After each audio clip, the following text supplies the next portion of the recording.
Bacaan dari surat Rasul Paulus kepada jemaat di Kolose. Saudara-saudara, kalian dahulu hidup jauh dari Allah dan memusuhi Dia dalam hati serta pikiran, seperti terbukti dalam perbuatanmu yang jahat. Oleh wafat Kristus, sekarang kalian didamaikan Allah dalam tubuh jasmani Kristus, agar kalian ditempatkan di hadapannya dalam keadaan kudus, tak bercelah dan tak bercacat. Sebab itu kalian harus bertekun dalam iman, tetap teguh dan tidak goncang. Janganlah kalian mau dijauhkan dari pengharapan Injil yang telah kalian dengar dan telah dikabarkan di seluruh alam di bawah langit, dan aku, Paulus, telah menjadi pelayannya. Demikianlah sabda Tuhan. Syukur kepada Allah. Allah lah penolongku.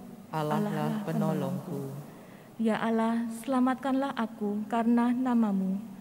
Berilah keadilan kepadaku karena keperkasaanmu. Ya Allah, dengarkanlah doaku. Berilah telinga kepada ucapan mulutku. Allah lah penolongku. Sesungguhnya Allah adalah penolongku. Tuhanlah yang menopang aku. Dengan rela hati, aku akan mempersembahkan kurban kepadamu. Aku akan bersyukur sebab baiklah nama-Mu, ya Tuhan. Allah lah penolongku. Haleluya, haleluya, haleluya, haleluya, haleluya, haleluya. Akulah jalan, kebenaran dan sumber kehidupan, sabda Tuhan. Hanya melalui aku, orang sampai kepada Bapa. Haleluya, haleluya, haleluya. Tuhan bersamamu Dan bersama rohmu. Inilah Injil Yesus Kristus menurut Lukas. Dimuliakanlah Tuhan. Pada suatu hari Sabat, Yesus dan murid-muridnya berjalan di ladang gandum.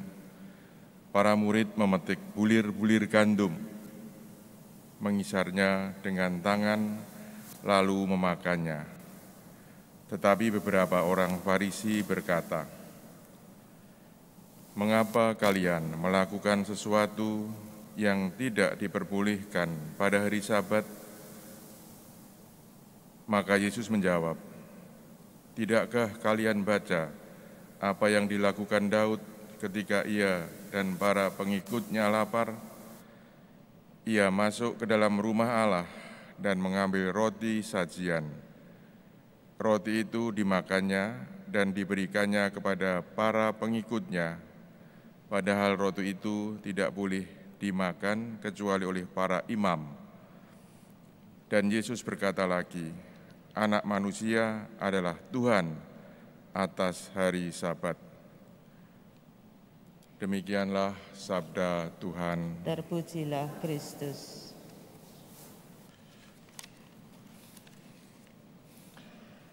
Bapak, Ibu, dan Saudara sekalian yang dikasihi Tuhan,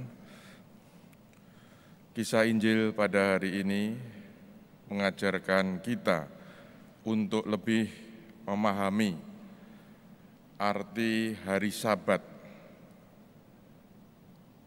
Hari Sabat tidak sekedar saat untuk tidak bekerja, tetapi saat bagi kita untuk membangun relasi yang lebih akrab dengan Tuhan. Hari Sabat juga boleh dikatakan sebagai saat pertobatan, kesempatan untuk memperbaiki cara hidup yang salah, saat untuk kembali ke jalan yang benar.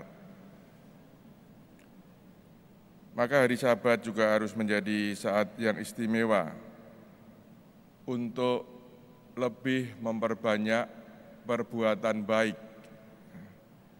perbuatan kasih, karena Allah telah lebih dahulu mengasihi kita. Dan tadi dalam bacaan yang pertama, Rasul Paulus mengatakan bahwa Allah telah mendamaikan kita agar kita itu ditempatkan di hadapan Allah dalam keadaan kudus dan tidak bercela.